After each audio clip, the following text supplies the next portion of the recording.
Today I start with a story. So man comes home to his wife in the middle of the day and he smells smoke. And he says, "Is anybody smoking?" And she said, "Of course not." And he doesn't believe her. So what he does is he races through all the rooms, finally goes into the bedroom, and there's a man sitting quietly on the bed, smoking a pipe. And the husband says, "What are you doing here?" And the perpetrator says, "Well, everybody's got to be someplace." So that's not a great story, and it's not a great joke. It was written by Myron Cohen, but it is our topic today. Every person has a self, and where is that self? Today we'll be speaking to Dr. Robert Hamm. He's a psychologist in West Hartford Center. I'm Pat Kazakoff. Stay with me.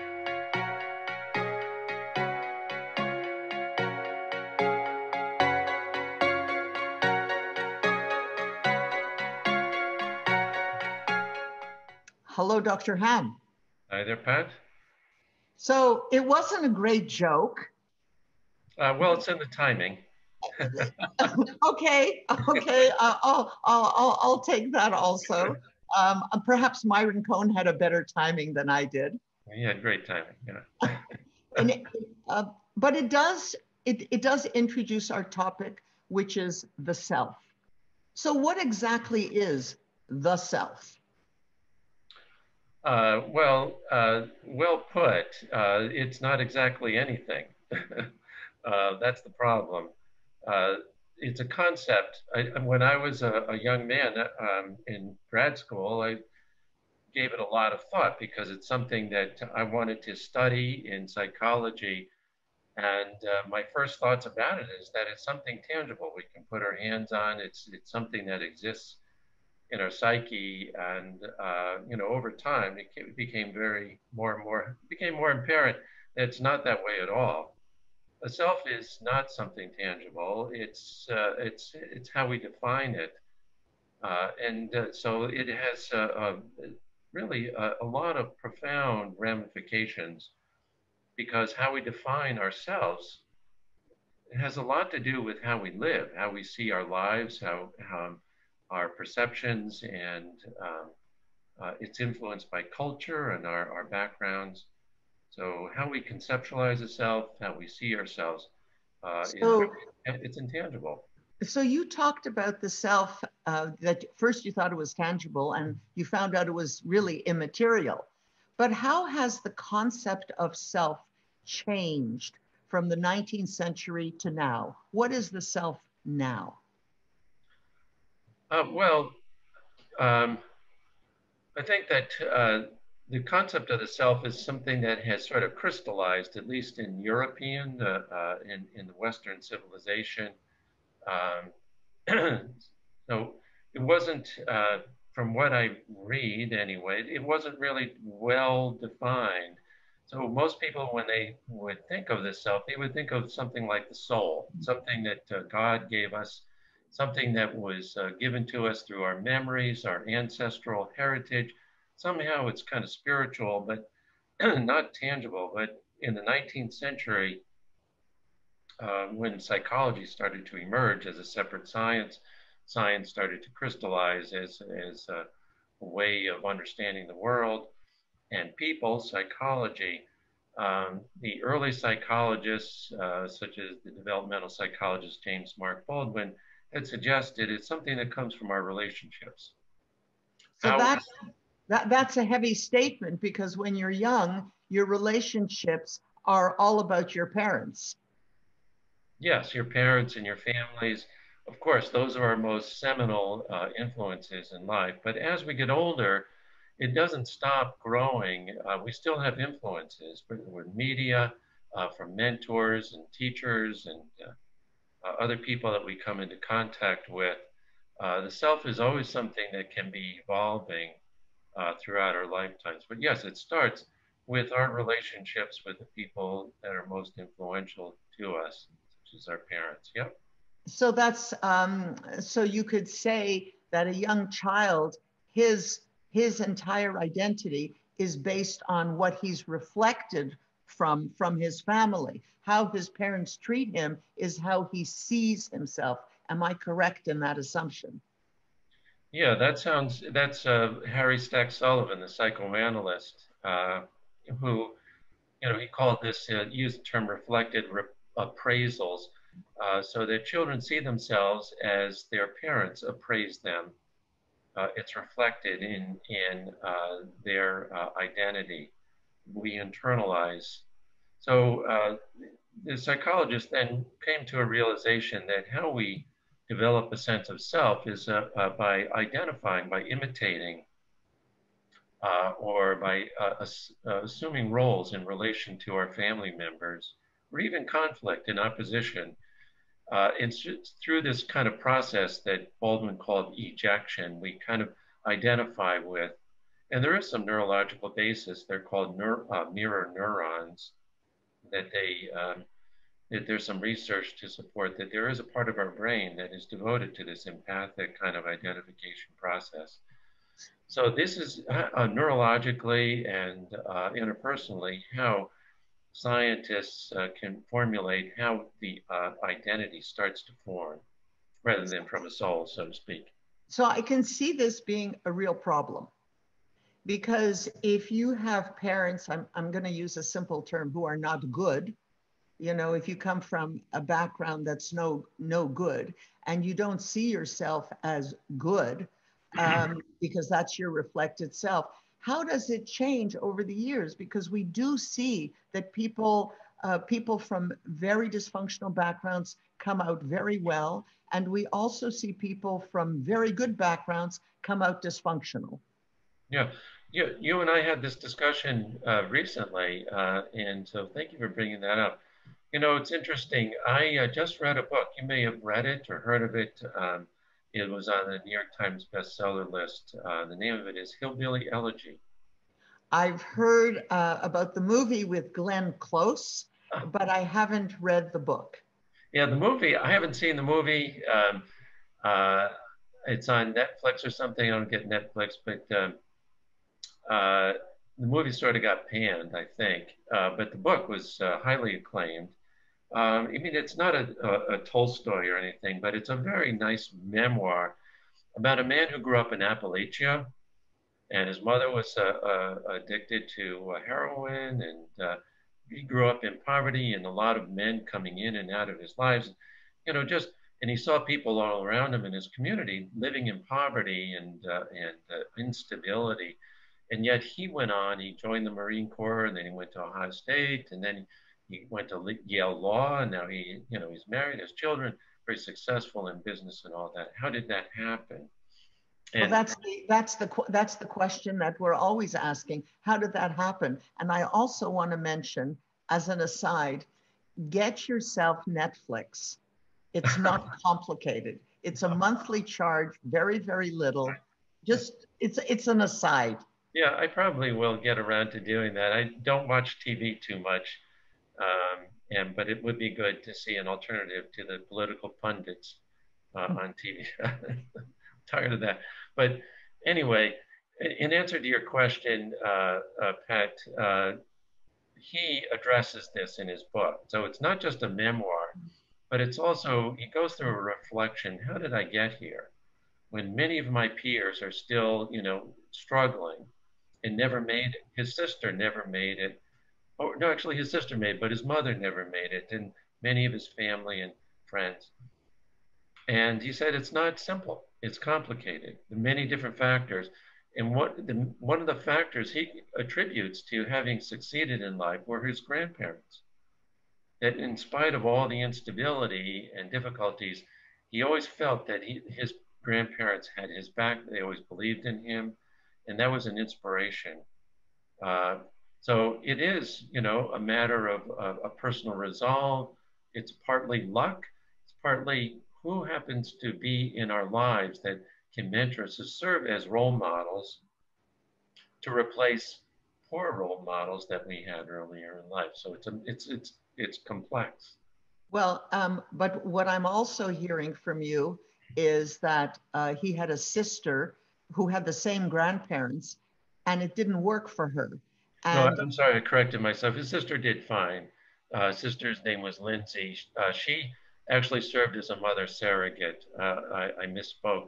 Um, but his mother was a drug addict, and many of his peers and neighbors, had suffered the same kind of Appalachia. There's a lot of heroin addiction, unemployment, illegitimate children, you know, all of the problems associated with poverty. well, at a certain point, though, it seems that the person themselves has to have something that was inside of themselves, that it's not just about reflection. At a certain point, something steps up that the person takes over and says, Yes. this isn't what I want, but not everybody has that. So the question is, why do some people get it and some people don't? Because not Yeah. everybody has the grandparent either. Yeah. It's nobody has an answer to your question. As I said, J.D. Vance, the author of this book, Hillbilly Elegy, says he doesn't have the answers, but he speculates. So he's a well-educated man who comes up with all these different, very plausible factors. And even though he's a political conservative, he's very open-minded as to the plight of the poor in this country and many of the factors that are against them in life. But what I wanted to say in answer to your question also, um, the self, so William James, the 19th century Harvard psychologist, wrote, a famous book on psychology, and in one of the chapters is on the self. And he divides the self into two parts. One is the self, which is the objective self, which is how we see ourselves, that internalization that I was speaking about a moment ago. But there's the other part that is just as fundamental, that is more subjective. It has, he called it the I, letter I, not EYE, letter I. It's um, it has to do with some aspect of ourselves that sort of puts all this together. So the self is reflected self is that's like a photo album. You have all these pictures of your memories and your history, but it's just a collection. And somebody could go through that and say and surmise what your life was like, but it's only surmising. There's another part of who we are, the narrator, who makes a story. And from that story, they create a philosophy of life, a perspective, intention, and conviction. You're talking about a philosophy of life. And so, I mean, you mentioned before it's really complex, but you also mentioned that there's a philosophy going on here. What's the difference between the East and West as far as the conceptualization of self? Is there a difference?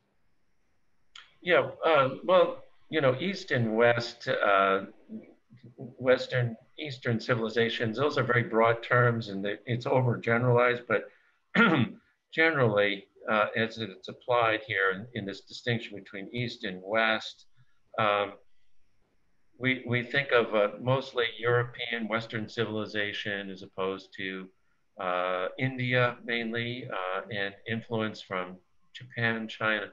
Uh, the difference is with respect to how we conceptualize the self, I think reflects the differences in cultures. In the East, or rather in the West, in Europe, we have this tradition of individualism, that our history and it goes way back from the British Empire, the Age of Enlightenment. That's really the puritanical ethic. We've got to really work hard, and if you do, you can make this middle class that grew out of that culture. And Uh, also the tradition of freedom, Freedom, of absolutely. Yeah. I'm in charge of myself. It's all about me, and it's all about what I can do. Yes. That must be a big play factor in all Yes. this.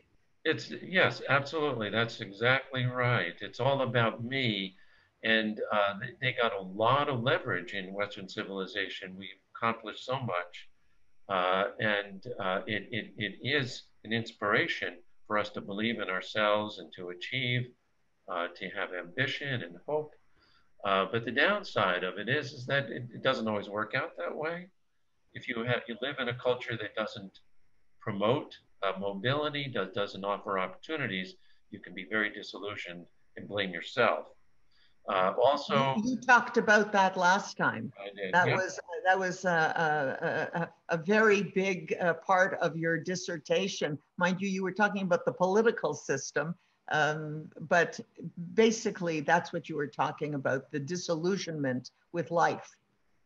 Yeah, so there's an upside and downside to this individualism, is what I'm saying, right? And the downside is that sometimes it leads to hubris or a sort of egoistic way of looking at the world, a kind of ethnocentricity.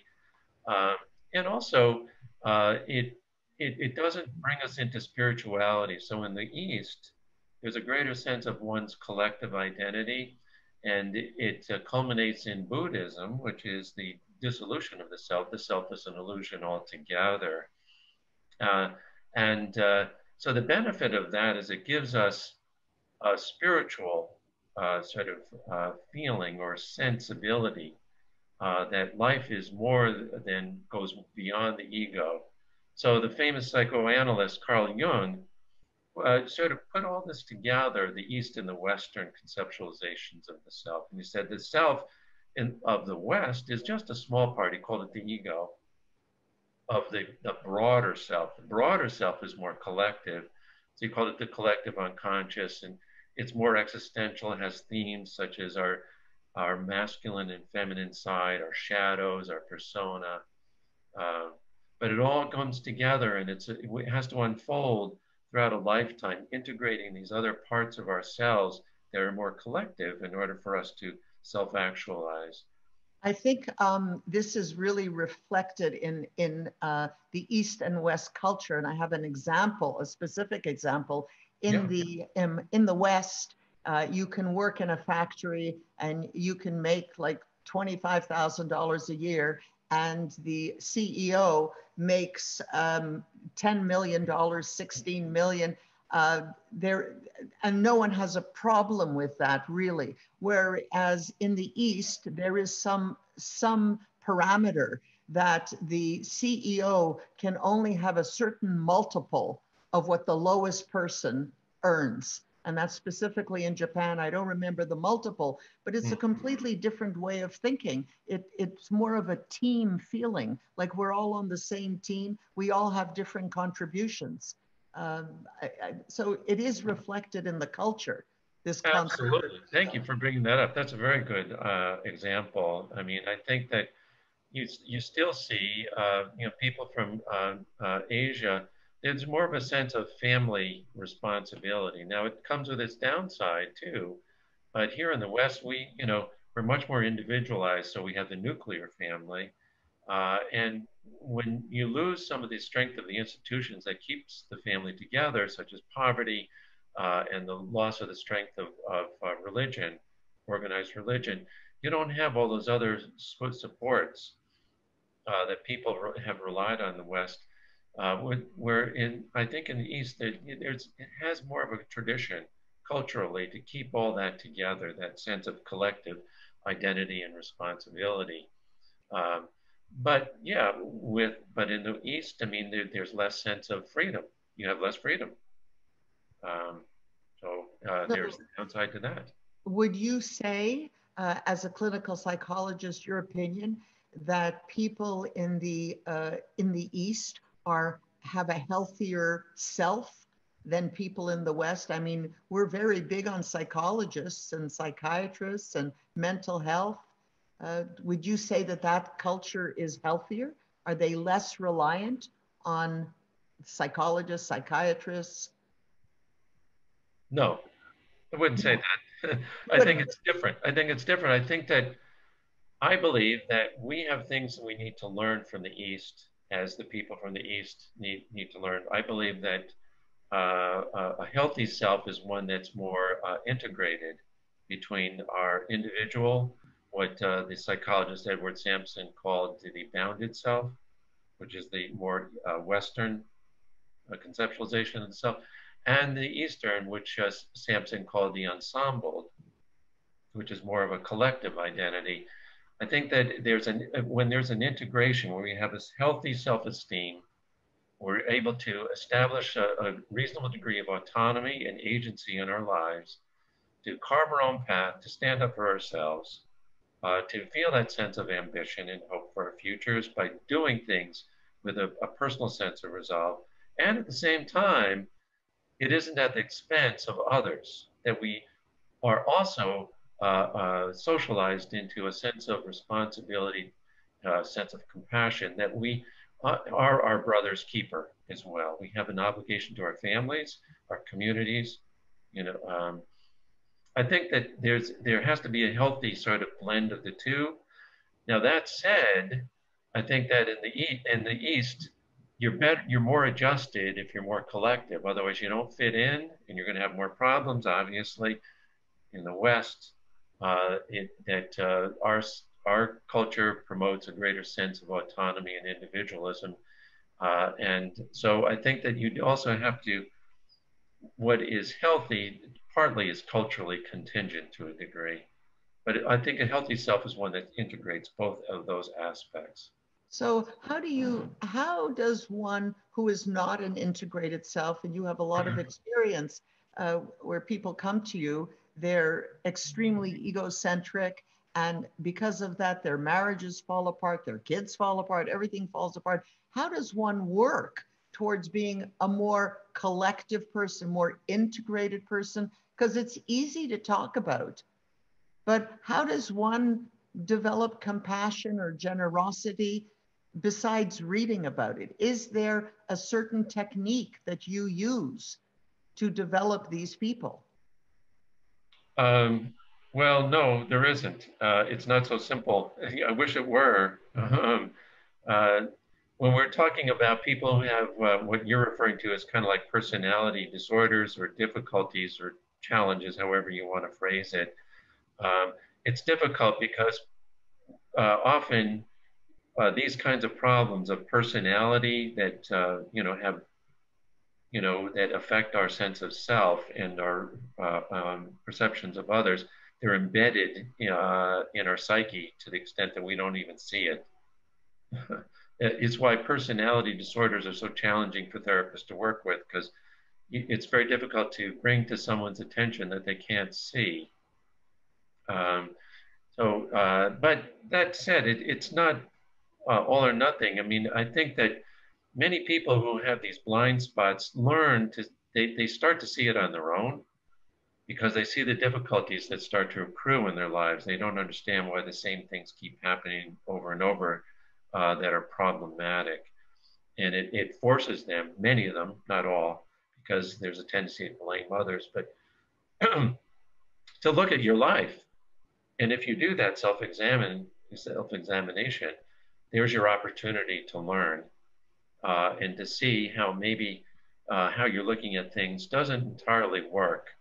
So if you're too self-centered, you're going to see in the wake of your life a lot of problems and damage. And if you look at it rather than blaming and internalize that, you say, wait a minute, what is it that I'm not doing right? And that can be a stimulus to make those changes. I guess the first step is that a person's life has to become sufficiently disordered that he seeks help from somebody like you. Yeah, this is the theme of Charles Dickens' A Christmas Carol. It's a really nice, I think, allegory of what we're talking about right now. Someone who lived a life that was very, very limited and very selfish. Now, in that case, it was a ghost, but the ghost is a symbol of an awakening in someone's life that he comes, Ebenezer comes to an awareness at some point in his life, hey, something's not right here, and makes those adjustments. And it does happen. But a therapist, can help a patient in therapy to become more aware of these problems and help them to sort of formulate an answer and an insight. It's not something you can force on somebody. They have to be willing. They have to want it. Yeah. I'm happy you brought up A Christmas Carol. It was the first play I was ever in. I was the solicitor. I remember the first line. Scrooge and Marley, I believe. Yeah. I'm happy you brought it up specifically is because I really didn't know that that was what the play was about all these years. I didn't see it as an allegory. I saw it as a fantasy. But so it's very interesting to me that that you see yourself reflected in the culture. The culture tells you things, but you have to hear it. Well, when is it that you acted in that play? I was about 10 years old. Yeah. Okay. So My first show. there's the reason why you didn't see it as more than just a fantasy. Now you have life experience and you realize the wisdom in stories like that. You know, uh, so not everybody has the opportunity, or they do have the opportunity and they miss it, Pat, to see, how the blessings they have in life, they miss it, and the opportunities they have, and how to bring those blessings into their lives. And for Ebenezer Scrooge, it was more of a spiritual. It was not his financial, it's not his business that was preventing him from seeing, blinded him. Um, and that's the spirituality, moving outside the ego that Jung talks about. We bring the Eastern influence. I talked about Arthur Schopenhauer, the 19th century philosopher. He incorporated Eastern philosophy to answer the problems that we have, the feeling of pessimism. What is life all about? Well, it's not about just our individual selves, because we're here for such a short time. And if we want to feel that sense that life was worth living, we have to move outside ourselves. We have to feel that we've made a difference. We've helped others. We've made this place, the world, a better place in order to leave this place with a sense of peace. That's spiritual. To me, that's what spirituality largely is about. Yeah, I'm listening to you. I'm getting a little depressed. I have to say it's a little depressing because what I'm hearing in all this discussion is that our attitude towards ourselves is the most powerful factor in determining who we are. So so why is that depressing? To me, that's uplifting, isn't it? Well, I'm making it uplifting, but as I'm listening to you about Schopenhauer and, about making your life a better, I mean, I hear these things all the time. This is not unusual talk, but it's quite obvious that most people can't manage it. It's very, very difficult to manage it. And it comes with your discussion, it comes from the earliest time. It comes, like you're programmed at a very young age, and then it's up to you to take it to the next level. And that is a difficult challenge. Well, I feel that I'm very fortunate to have the opportunity with the education I have, and that my wherewithal to have the benefit of learning this kind of wisdom. Not everybody does. I mean, a lot of people are just trying to make ends meet, like in this pandemic, and how am I going to, put food on the table? So talking about this stuff, that's out in the wild blue yonder someplace. So I'm really fortunate to be able to have the opportunity to see, where some people, they're just concerned about how am I going to make it through the day. Well, you're fortunate to have this special insight, and I'm fortunate to learn from you. And everyone who's watching this is fortunate also that they have the benefit of talking to you and listening to what you have to say and teaching us that it's all in our power.